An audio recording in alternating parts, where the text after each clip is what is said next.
Alright, so what I wanted to do today was talk about the Resident Evil showcase we had last week and kind of look at it from a side of seeing where people weren't really kind of impressed by it. I have my own thoughts about it too. I think mostly it was quite positive. I think it's the most we've seen of Requiem, and this varied amount of kind of content that was shown for the game. I'll obviously talk about what that means specifically to me in a little bit, but yeah, people out there aren't big fans of most of what was shown. I think some of it's valid, some of it maybe not so much, but we'll go into it now and kind of put some thoughts out. So first and foremost, this was a showcase for Requiem specifically. The game is out in just over a month, so obviously they want to try and start fully marketing the game, because yeah, it's out very, very soon. Some people were kind of expecting them to announce multiple kind of new things. Partly I thought that too, but I obviously assumed that most of it would be the new game because, again, it's out very soon, so they want to show and market it now as much as they can. Of course, there was a big kind of outcry of them not showing the Code Veronica remake, which is supposed to be the next one, and again, it kind of comes back to they want to market the new game before they start kind of promoting or announcing something else. Let's not forget, the anniversary for the franchise is in March, just after the game comes out. And we already know that something's being kind of spoken about in March in some way because the actress for Sheva, which I made a video on a few days ago, has said that something she's been working on that's tied to Resident Evil is being kept under wraps until March.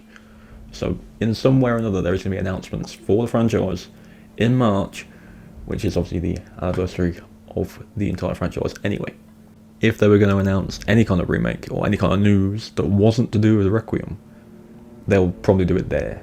So people kind of complaining that this was purely about Requiem, don't really think that's fair, because again, they need to get this game out there, they need to show it to people, and I think this was the most they've shown. I think this was definitely an improvement over what has already been shown, because I was not a big fan of how they were doing it early on. In fact, I'll kind of lean into that now. So, what I mentioned at the start of the video with the variety of what was shown in the showcase, leading up to this point, other than the trailer that finally announced the worst secret that Leon was in the game, it was always the same part of the game that they showed every single time.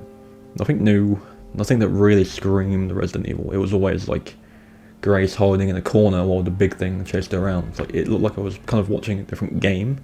On top of that, there was a couple of events where they had like bigger, not just Resident Evil creators, but kind of horror creators as well, playing this demo, and I really felt like they were overselling the demo. Like that's not why people play these games. They're not running hard horror games. They never have been, and they never will be, really.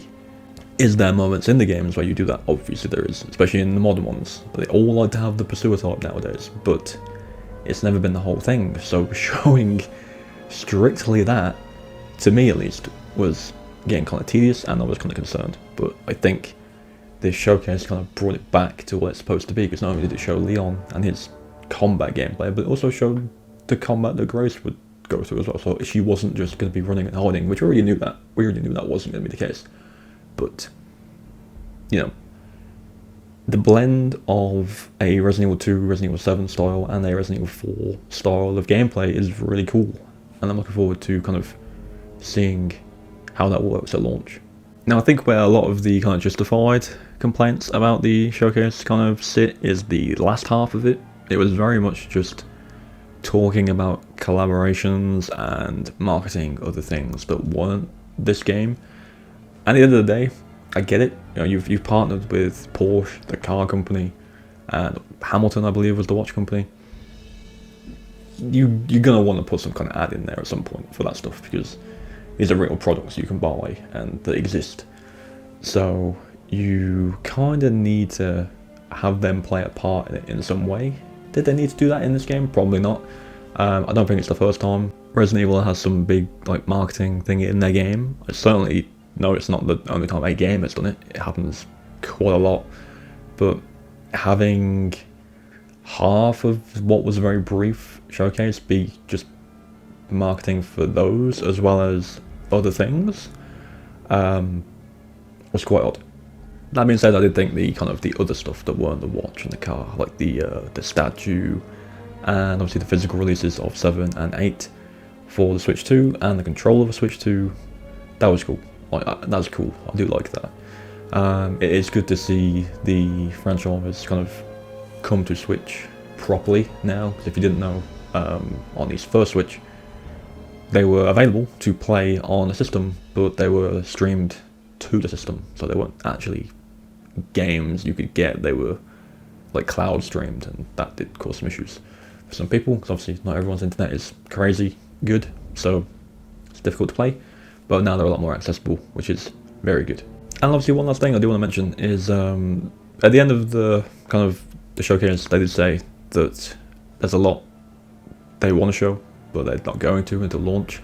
And I think that's pretty much been the case with the entire game. If you've been paying attention to the marketing of the game, what's been shown of the game, you'll know that we haven't really seen Raccoon City yet either. This is all of the footage has basically been the hotel, which is not in Raccoon City, which is really interesting because it's a big part of the marketing for the game that we're going back to pretty much where everything started. So I think there is a lot hidden that we haven't seen yet, which I like. I do much prefer when a game company kind of markets a game but doesn't show you everything. Like, it happens a lot where I feel like a game will get announced and they'll show so much of it that nothing really is a surprise when the game launches, which is a shame sometimes, but I think this one, as annoying as it was at first, what we've got now as a whole still feels like there's a lot more that we haven't seen yet. There's a few theories out there that there's other characters that are coming back that we haven't seen, which again would make sense due to the location as well as the kind of whole marketing of this game being a big culmination for the 30th anniversary, so having someone else appear could be possible. But yeah, to sum up, the showcase was good, I would say. Again, pretty back heavy with collaborations and promotions and stuff, but they've kind of got to get that out there at some point. So, could have been more about the game, but also it's getting pretty close to launch now, so you kind of want to push that marketing deal, I'd imagine, to the forefront, because, you know, I'm sure it cost a lot of money to get that kind of all sorted out. In terms of anything non-Requiem related announced, or not announced I should say, here, again, literally after launch of the game is March, and that is the kind of anniversary of the game series, so I'd imagine March is going to hold something pretty interesting. Maybe we'll get the Veronica remake announcement, if there was something new. Maybe Resident Evil 5, because of that one tweet that I keep talking about. We'll see. But for now, obviously, it's full steam ahead with the launch of Requiem, not long to go now, and obviously I'll be doing a lot of content on that game when it does launch. So if that is of interest to anyone, be sure to stick around and subscribe to see more of that. It's going to be a busy period during March, I think, with the launch of the game and any anniversary announcements that get made. So yeah, thank you for watching. Have your thoughts on the showcase down in the comments. Did you like it? Did you not? Let me know what you want to see from the anniversary in March. And as always, I'll catch you guys in the next one.